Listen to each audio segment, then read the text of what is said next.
Sada je vreme da čujemo i naše današnje prvo predavanje. Izuzetno mi je zadovoljstvo da vam predstavim gospodina Nadava Avijana, Global PR Lead kompanije Viber, od koga ćemo čuti kako graditi globalnu PR strategiju.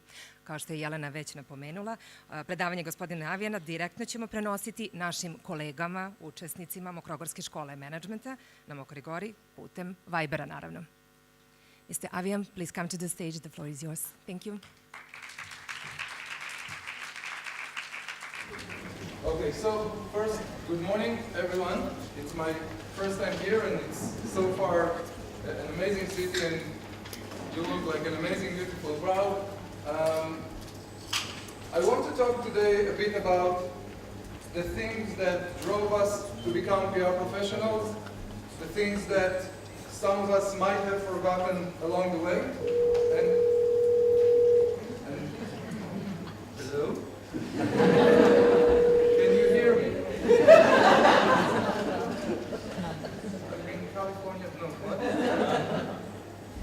So, I think it's important for us to live these 2 days knowing why it is that we do what we do, how can we do what we do in the best possible way for us, and of course, let's not forget, how can we use Viber when we do it. We planned this in advance, by the way. So, Viber today, and I'm sure you know, it's kind of a big thing. Every minute, like I've been here for around 2. Every minute, there's over 3 million messages being sent, over 300,000 stickers being shared, and over 140,000 calls being made on Viber. That's big, and of course, it's not one person who can do all of this. It's today over 800 million people who already had some sort of a connection with Viber. Now, the first thing that I would really want you to take out of my speech today is that as PR people, every other person in your company can call them whatever they want. As PR people, we do not refer to them as users or registered users or uniques or anything else. These are people. And the reason that PR is changing, and the reason that we need to adapt to it, is because for some reason we keep forgetting that we're talking to people. If I look at all of you, who's here using Viber on a daily basis? Those who didn't raise their hand, go up. So if I look at all of you, please raise your hand if you think I can describe you using a simple demographic of age, where you live, and let's say one TV show that you like to watch. Is this how you describe yourself as a person? Is this how you see the whole you? If you look at PR from a person-to-person perspective, then you start to understand what it means to tell a story. If you look at it from a cold performance marketing perspective of I need to reach X amount of users, and this is why I'm choosing Media X and not Media Y, we're losing something. We're losing the core of our existence, because the reason PR exists is to support the business by making people care. I will say it again. It's not about getting attention. It's not about getting them to listen. It's not even about teaching them or educating the public. I'm assuming I'm using words that all of you have heard before. We're not here to educate anyone. We're here to make people care. If you make someone care, they will want to educate themselves. If you don't make them care, no matter how many times you try to educate them, they will forget it like this the second you left the conversation. Okay? Personally, I'm not a big football fan. I know, embarrassing. I don't understand football. I understand the concept of going to a court with my friends, kicking the ball and having fun. I don't understand the concept of sitting at home and watching TV when others are doing it. Don't get it. No matter how many times people try to explain to me that it's amazing and it's sport and you can predict and wow, And they kept explaining and explaining, and I hear everything, and I consider myself to be relatively intelligent. I get what they're saying. 5 minutes later, I completely forget everything. It's like a blank space all over again. But if, for example, my son decides that he wants to be a football player, and he becomes a professional, suddenly I have a reason. Suddenly I have something to care for, and you can bet your ass I will know everything there is to know about football, because now I have a reason. I will teach myself, I will ask the questions, I will do what I need to do to be at my maximum level of knowledge, of caring, of empathy towards football and what it means to the world. And this is exactly where PR comes to mind. Because if you think about it, today advertising, in the way technology evolved, advertising today is shit. Okay? Raise your hand if you browse down your mobile and you see an ad popping up, and before you see what the screen says, you see the X on the side and you already try to close it. Before you even look at the ad and see if it's relevant to you. All the targeting in the world, all the creatives in the world, it doesn't save the product from not getting to you because you don't even care what they have to say. The second you see a white page, it's gone. Your attention is gone. Okay? So this is why PR stories now matter more than anything before. And the way you tell your stories will impact your brands and the companies you work for, both externally and internally, much more than any advertiser with any Excel sheet can do. As a great example for this, and I know a lot of people, when I talk about this, don't really like me. A great example for this is the press release. The press release, ladies and gentlemen, is dead. The concept of sending 500 reporters the exact same story, full of words that describe how awesome your product is, how innovative and disruptive and game-changing, and whatever words you want to put in there, it doesn't work anymore. No one wants to read what people have to say about themselves. Everyone wants to listen to a story that makes them think about them while they read it. How can I use it? What's in it for me? Why should I care about what you're telling me? I promise you, if you have a story and you build it right, and building it right means that you also have the person you want to tell the story to in mind when you build it. If you have a story and you build it right, and you craft a very specific email, hello Mr. or Mrs. and their name, I've seen your recent articles about subject X. I think what I have to say will be interesting for you because of X, Y, Z, 2-3 bullets, nothing more. And then if you want, okay, send an attachment of a press release, but please, please, please do not bore the media with how great the product is. Just tell them what it is. If it's game-changing, trust them, they will understand it.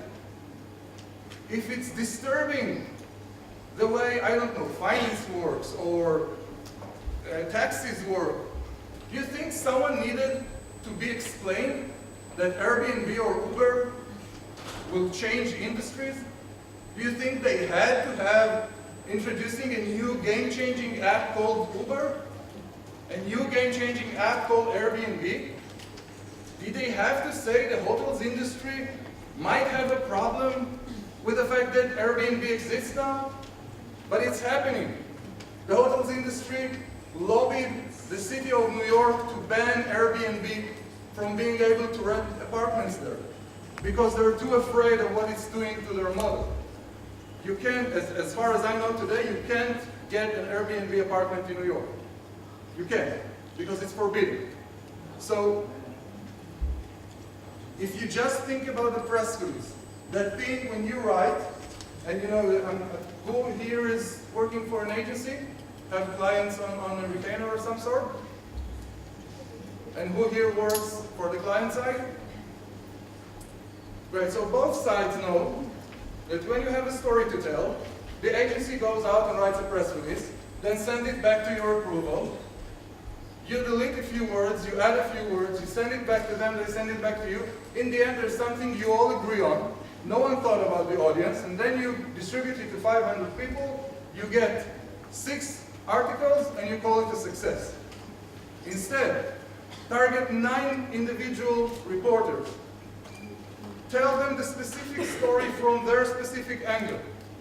I promise you, you get 8 out of 9, if not 10 out of 9. Okay, so the press release is dead as the sender. The press release is very much alive as a supporting tool to share all the blah blah that you want to share without having your email look like a manifesto. Okay?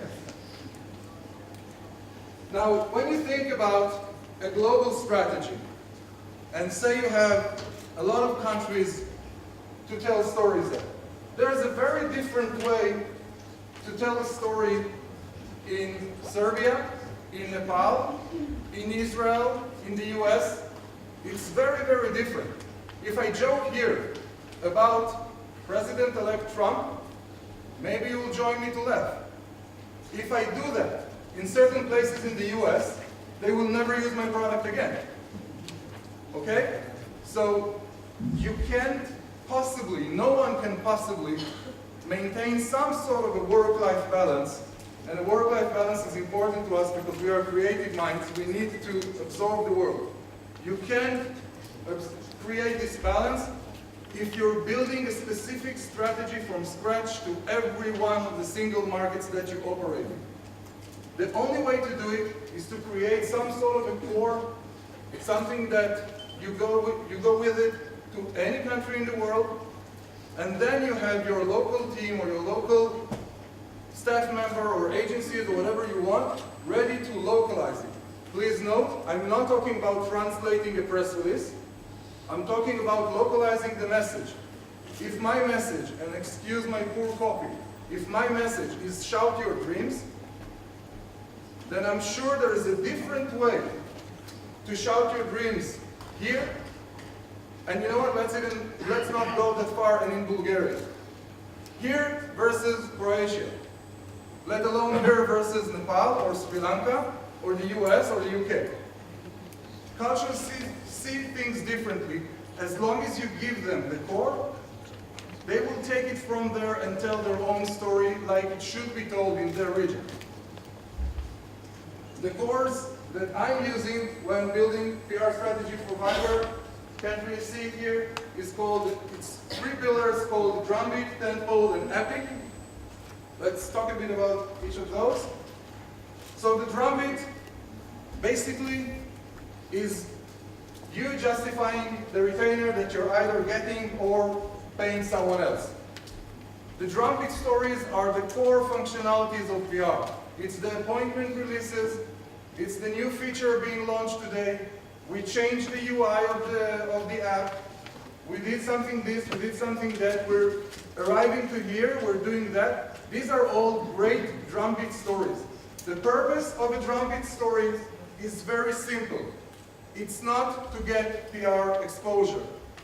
It's to get you, aka your product or brand that you're trying to push, to the top of mind of the media at all times. If you approach someone only once every 6 months, when they want to write a story that someone relates to you, they will not remember that you exist. Why? Because they're approached by hundreds of people every day. If you approach them once a week, or let's say twice a month, with a story that is tailored for them, could be relevant for them, even if you get no every time, when they want to write a story that has something to do with your brand, they will remember you as the one that were specific enough to know what they write about, as the ones that were respectful enough to understand no when they hear no the first time, and they will approach you with your story. And I can tell you that I've been doing this strategy for 8 years now. Every business I worked for, I got really fast to the point where I'm basically sitting thinking about new ideas while the media calls me and asks me if I'm willing to participate in their stories. If you do it right, you change the way the wheel works. If you do it wrong, you're considered to be the #1 spammer or every reporter, and I'm sure you're familiar with that notion. So that's drumming. Tentpole stories are something that should happen, depending on your brand and how much stories and angles you can create to it, should happen between once and 3 times per quarter. These are stories that will generally require a bit more budget, in the sense of let's create a survey that talks about something, let's do a short video, let's have an experiment, let's have a conference and invite someone to talk. It's not something crazy out of this world, but it's also not, we released a new feature. Okay? So this story, these are the ones that you show in your quarterly report of, hey, look at what we did. Because these stories, by the nature of it, will spread farther than what you originally planned. If it's built right, then you will approach the right people with it, and people will read it and duplicate it. Okay? You look kind of shocked. It's becoming super interesting? Or you want to do push-ups to wake up? Good? Epic moments. Epic moments are the reason why most of new PR people want to be in PR. Epic moments are the, I call it, let's bring Beyonce moments of every brand. We want to launch a new platform. We want to do something crazy. You know, people come to you asking for a PR brief. They're not interested in how you're going to do drumbeat stories. They maybe care about what you think about Tentpole stories. But they do want to listen to the big ideas. Big ideas should happen once or twice a year, simply because it takes time to organize something like that. It's not a question of throwing money. Remember, PR is about making people care. It's a question of finding the exact right thing to tell them right now, spend as much as you need to tell it right, and get them to talk about it, get them to be your ambassadors. I'm saying it again because it's super important for Epic. Don't go to your office and tell them that the guy from Viber told you that you need to spend a lot of money before the year ends. It's not the point. If you think of people as people, and you don't think of them as walking wallets, and I'm sure if you scroll down any feed from any app that you're using, you understand what I mean when I say walking wallet, because this is how most businesses treat us these days, right? How do I get the call to action right? How do I get them to open their wallet? How do I get them to pay? If you tell your story as PR people, and all you have in mind is not how do I get them to pay, that's someone else's problem. Your problem is how do I get them to repeat my story next time they have a family dinner. If it's so important, if it's that interesting for them, that they would raise it in a family dinner, and they would choose your story over everything that happened in the next week or month or whatever it's been since the last family dinner, then you're doing something right. Then you're doing something, I might dare even to call it amazing. So this is Epic. If you combine drumbeat, Tentpole, and Epic, you get your PR strategy. Now mind you, a lot of people, when I explain this, they run immediately to, just so you know, because it might happen to someone, there is a gap here between the screen and the stage, and you should have your smartphone ready because someone is going to fall at some point. So, if you combine drumbeat, Tentpole, and Epic, you get your PR story. A lot of times I explain this and people immediately run away to what's my Tentpole moment, what's my Epic moment, can this be an Epic moment, can that be an Epic moment? If you think about this like an equation, 1 + 2 + 3 = 6, you can't ignore the 1. You can't ignore the drumbeat, because if you delete the 1, you're not left with 6, you're left with 5. And 5 is just not good enough. You need all three of them in order to get your PR strategy up and running. So, talking about Viber for a second, how can Viber help you tell your story? We recently launched, I'm assuming some of you may have heard, something small called public accounts. Public accounts are a business solution. And a lot of time when we tell that to people, they nod their head and say, makes sense, it's a business solution. As PR people, as storytellers, the first question that you need to ask yourself, a solution to what? What is the problem that existed that led us to think that we need to come up with a solution to it? Otherwise, again, the words like game-changing feature or disruptive platform can be thrown out in the air very easily. But if people don't get why it's solving something, if they don't get the idea that there is an actual problem that needs to be solved, then it's a problem. And the problem that it solves is very simple. Today, in the internet, as a business, regardless if it's small, big, medium, whatever size, you don't control your audience anymore. You're just renting space. If you think about your Facebook page, for example, you're renting space. You have no control over the people who liked you.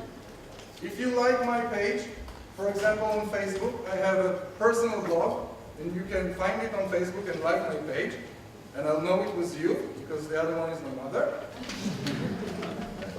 Then you liked it, meaning you want to listen to what I have to say, right? Wrong. If I don't pay, every time I need to get to you, you won't see anything. And that's a problem for businesses, because if you're a giant business, if you're the Nike of the world, then it's part of the marketing advertising budget and you don't really care for it, maybe. But if you're a small-time business, or even a medium-sized business, those dollars count. And those spending money, this spending money that you spend, actually means something. So what we have created with public accounts is a platform that allows people to say, yes, I want to listen to what you have to say. And then, just as easy, we allow you, the business, to reach out to them whenever you feel you have something worth sharing and tell them about it. Think of it like a combination between the usual online presence of businesses with the values of a newsletter. But the problem for a newsletter is that I have to go to my email, to my inbox, and open it, right? This is where the expression open rate came from. The fact that not everyone opens every email, because let's face it, I don't know about your business email, I'm pretty sure the personal one is 95% garbage and spam, right? So there's a problem getting people to open it. But if you send it through Viber, through your public account, what you're actually doing is promising yourself something close to a 100% open rate. Because they get it through push notification. They get it like their best friend sent them a message. And that means that they will read it. Now if you spam them, true, they will go away. Just like you can unsubscribe from a newsletter. But as long as you focus on giving them added value, you can be sure that they are getting everything that you're sending their way. Which is kind of amazing if you think about it, because it's so obvious that a tool like this needed to be existing, yet for some reason, it's not. So public accounts are created by basically three pillars. One is the info page that has some sort of, information about your brand, the image of your brand, and you have one-on-one options, and you have the public chat option. You all familiar with public chats? Do I need to explain what it means? Wi-Fi, by the way, what's in it for you? Okay? This is something that you always have to keep in mind. What's in it for you? What's in it for the person I'm telling this to? So public chat, and a lot of people miss that because they treat their public chat those who have it, like it's, I don't know, their Twitter feed or Facebook feed or something like that, they forget the chat part and just use the public part. That's not the idea of a public chat. A public chat consists of 2 words and not for nothing. It's supposed to be a chat that's just open to people to see how your business works. A chat about where do we go for lunch might be super boring. But if you take that exact same chat, where do we go for lunch, and you give it in the hands of, say, the cast of Game of Thrones, while they're filming season 7, you get tens of millions of people interested in knowing where they went to lunch, as opposed to just posting an image of, this is us on set. Okay? So the idea of a public chat is to really create a chat, to give value for the chat, to remind people that no matter how big your brand is, it's still people running it. It's still human. The one-on-one, what's in it for you? An ability to create a channel of communication like never before. We talked about how can you approach the user, but the user also can approach you. Okay? And I'm talking users right now because this is a B2B event and everything. Reminding you everyone, you were supposed to yell at me, it's not users, it's people. So every person who subscribes to your platform can approach you and connect with you, whether it's via a bot or a person answering them, or a CRM system, or any other solution that you have in mind. What we thought about when we created this is that there is no one solution to every communication need. If I'm interested in knowing when my flight leaves, I need a specific kind of interaction. If I'm interested in knowing the weather, I need a different kind of interaction. And the thing is, with bots today, and I'm the first to admit that bots have a lot of room to grow from where they are right now. The one thing that annoys everyone the most when they talk to a bot is when they write something that for them makes a lot of sense, and then the bot replies, sorry, I do not support this command, please try again. Right? Because it reminds you that you're kind of an idiot talking to a robot. If you create a rich experience like this is the replacement of a keyboard. Because if I'm interested in the weather and I'm approaching the Weather Channel public chat or the Weather Channel one-on-one chat, I don't want to talk to them. They're not my friends. They're a bot designed to help me do something or achieve something. This is how you give added value to people when you really start to think about what they want as opposed to what will look cool. Last thing is branded sticker packs. It's existing for a while, just wanted to remind you all that it exists. Could be relevant to some. I'm not saying that it's a one-size-fits-all solution to every brand on the planet. But if there's a way for you, or there's a problem with your brand that it's less human than you want it to be, having a branded sticker pack is a crucial step to get your brand more personalized, more human than it was before. If you think about the brands that you hate, or let's say not even hate, the worst thing ever, the brands that you're indifferent to, that you don't really care about, you don't spend time thinking about them.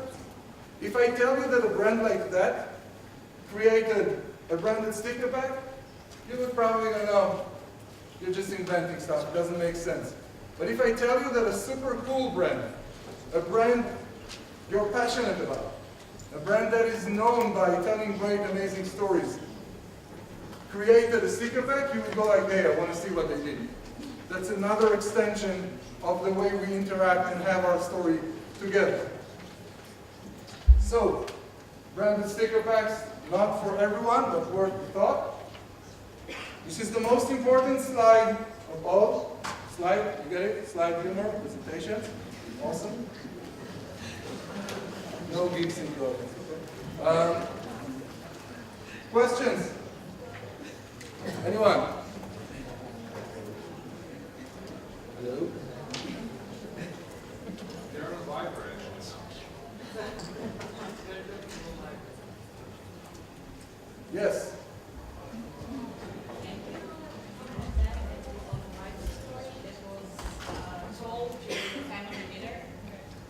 Some story maybe that you created thanks to your strategy.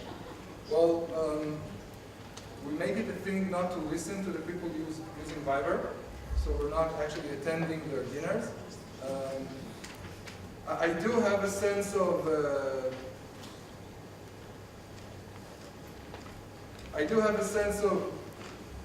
an idea what stories we told that was worth repeating over dinner, and I think one of those, for example, would be, for example, the branded sticker pack for the city of Belgrade. Young Love, I think it's called, right? So if you send that, and you send it to people you love, aka family friends, and they get it, and it's something so personalized to you in a way that I don't get it. But when we created it, we didn't think about myself, we thought about people who live in Belgrade and understand the vibe of their city, then it's worth repeating, it's worth sharing. And by the way, an epic moment doesn't have to be a lot of money. It just needs to be the right thing at the right time. More questions?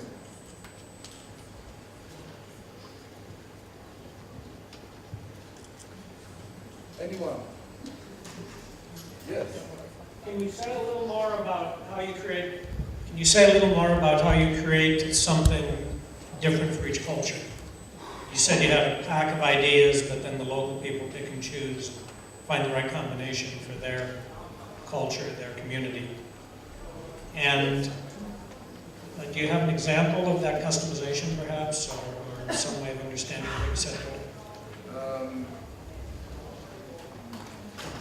I think the best example would be just recently when we launched public accounts. We did a big launch at the Web Summit, which was a global launch and on stage, telling it to everyone who was there. But then after that, we started having local events here and in Moscow and Kiev and many other places, and it's still going on almost every week. We have an event somewhere around the globe. Next month, we're in December now, not next month. In a few weeks, we're going to have events in Sri Lanka and Nepal and places like this. So every one of those events is built to reflect the culture that it represents. If it's a third world country and they don't have a lot of money, you're not going to talk about, for example, branded sticker packs in the costume. You just give them the basic added value for them to start thinking like the big ones. If it's a first world problem, let's say, then you feel more comfortable sharing stuff that creates needs immediately, just as an idea. But even, for example, I'm assuming part of you know about Viber as where it was founded and everything. Do you know that it was originally created in Israel? Yeah. Right? There are countries in the world who are not, let's say, amazingly in love with Israel. Okay? And we have people, we're Japanese owned now, and our headquarters are in Luxembourg, and we have offices all over the world. We have the local office for this region sitting right in the second row here. So we're a global company now, but for some regions it's still very sensitive to have someone named Nadav, which is a very Israeli name, as the speaker on a press release, for example. So we will use someone else, not in order to disguise who we are. If you Google it, everyone can find out who we are. But just out of respect for that region, in order to be able to focus on the story and not on the sentiments and sensitivities of the place. Just two quick examples. Anyone else? Everyone is talking about the millennials, but I think it's already a topic, let's say, from the past. Do you do some forecasting, like for the generation after the millennials? Do you develop Fiverr in certain directions for that?